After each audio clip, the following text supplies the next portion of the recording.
যে এর শুধুমাত্র রুট আছে আদেশে। আদেশ ছাড়া জুলাই জাতীয় সনদ বাস্তবায়ন আদেশ ছাড়া অন্য কোনো মেকানিজমে কোনো লিগ্যাল ডকুমেন্ট নেই। এখানে কি বলা আছে? 2 এর নিয়ম সংসদ নির্বাচনার্থ এই আদেশ জারি অব্যবহৃত পরে অনুষ্ঠিত জাতীয় সংসদের সাধারণ নির্বাচন। আদেশটা জারি হয়েছে কবে? 13 নভেম্বর। অব্যবহৃত পরে নির্বাচন কবে? 12 ফেব্রুয়ারি। আর গণভোট কি? গণভোটের সংজ্ঞা দেওয়া হচ্ছে। গণভোট হলো এই আদেশ জারি অব্যবহৃত পর অনুষ্ঠিতব্য জাতীয় সংসদ নির্বাচনের দিন এই আদেশ অনুসারে গণভোট অনুষ্ঠান করা হবে। তাহলে এই আদেশটা জাতীয় নির্বাচনের সোর্স, গণভোটের সোর্স। আদেশটা না মানলে কি থাকছে? ওনাদের আর্গুমেন্ট হলো আদেশ মানবে না, কিন্তু থাকবে না শুধু গণভোট।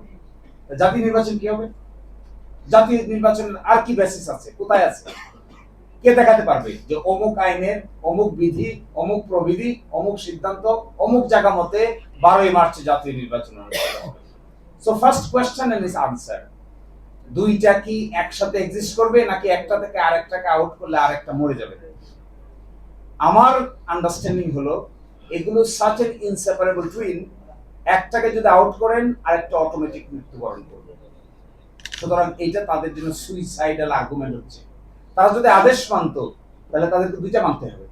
তারা যদি আদেশ না মানে তাহলে একটাও মানা যাবে। কিন্তু তারা একটা মানছে আরেকটা মানে নাই। এটার নাম হলো অপরচুনিস্ট। কালকে হাসনাত বলছে এটার নাম অপরচুনিস্ট। দ্বিতীয় প্রশ্ন, সংস্কার নাকি সংশোধন? এই যে দেখেন বিএনপির 31 দফা। বিএনপির 31 দফার 1 নম্বর দফা সংবিধান সংস্কার কমিশন গঠন। ওরা নিজেরাও সংসদের বিষয় করে। 1 নম্বর দফা সংবিধান সংস্কার কমিশন গঠন করবে ক্ষমতায় আসলে। তো সংবিধান সংস্কার গঠন হওয়ার আগে ঐকমত্য কমিশন হয়েছে। এবার সালাউদ্দিন ভাই কিন্তু একটা বাস না দিলেই হয় না। দেখেন কি কয় সে বলছে গতকালকে, কি আশ্চর্য কথা, উনি বলছেন গতকালকে যে প্রধান নির্বাচন কমিশনার নাকি সংবিধান ভায়োলেট করে ওই শপথের পত্রটা তাকে পাঠিয়েছে। তাহলে আমার সালাউদ্দিন ভাই সংবিধান ভায়োলেট না করিয়া ঐকমত্য কমিশনের মেম্বার কিভাবে হয়েছে? ঐকমত্য কমিশনের one of the influential member ছিলেন mister home minister mister Salahuddin Ahmed. তো মিস্টার সালাউদ্দিন আহমেদ এখন যে হোম মিনিস্টার হয়েছেন, ঐকমত্য কমিশনের বিএনপি রিপ্রেজেন্টেটিভ ছিলেন। এটার যদি কোনো বৈধতা না থাকে, সাংবিধানিকভাবে তো ঐকমত্য কমিশন বলতে কিছু নাই। বাংলাদেশের কোনো আইনে তো ঐকমত্য কমিশনের কোনো বেসিস নাই।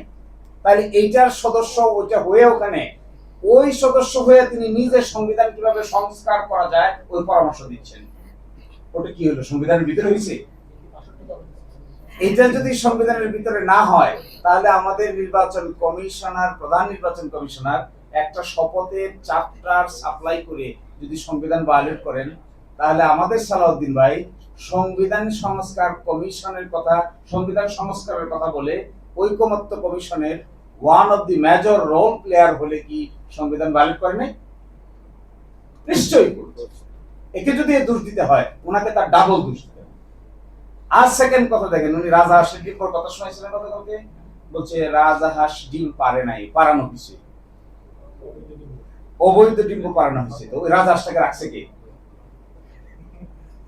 ওই রাজাহাঁসকে ডিম পারা পর্যন্ত কে রাখলো?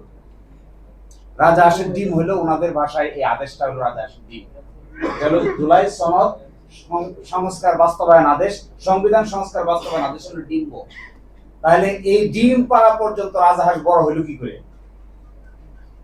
এই ডিম পাড়া পর্যন্ত রাজাহাঁস বড় হওয়ার পিছনে যারা রাজাহাঁসকে খাওয়াইছেন, প্রোটেকশন দিয়েছেন, সুন্দর ঘর দিয়েছেন, বাড়ি দিয়েছেন, বা ওখান থেকে আসার সময় খাদ্য, যাওয়ার সময় খাদ্য, আদরে আপ্যায়ন করেছেন, তারাই তো রাজাহাঁস ডিম পাড়ার জন্য সবচেয়ে বেশি দায়ী হওয়ার কথা। কোন রাজাহাঁস ডিম পাড়ার আগে বড় তো হয়েছে। এই বড় হওয়ার পর আবার আরো ইন্টারেস্টিং দেখেন,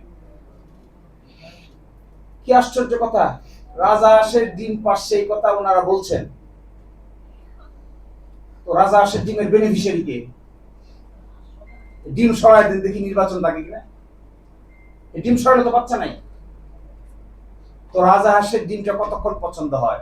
যতক্ষণ নিজের পক্ষে থাকে। আর আরো আশ্চর্য, উনি নাকি রাষ্ট্রপতিকে জিজ্ঞাসা করেছেন, একটা দলের নেতা রাষ্ট্রপতিকে জিজ্ঞাসা করতে পারে?